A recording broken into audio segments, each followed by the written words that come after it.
And it's going to allow our students with that sort of personalized learning to grow.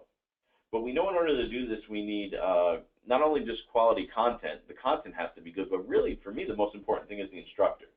How are we training our teachers to deliver content and bring that in? And what are the choices and resources that teachers have? One of the things we know about technology is that it is not a one-size-fits-all, and we have to be able to look at that. And then once we've done that, how do we look at what is the accountability for that? You know, is it working or is it not working, that trial and error process? Because we're going to have to try a lot of different things, and we're going to talk about that. And then finally, funding, which we talked about, we'll look about towards the end, but the delivery. How are we executing and doing that evaluation?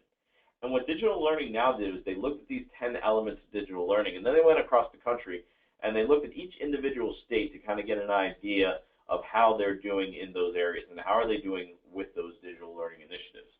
So looking at this map, you can probably locate your state and see where you're at, and you see the color grading key down there.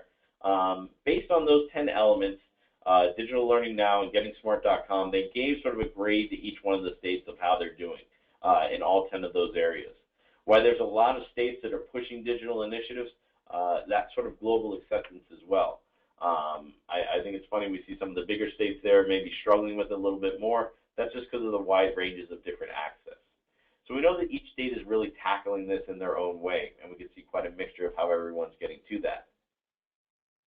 Now, what are some of the states doing? And I want to talk about sort of 3 states that are sort of setting trends, and we know these trends are sort of going on throughout the country when it comes to this idea of digital learning.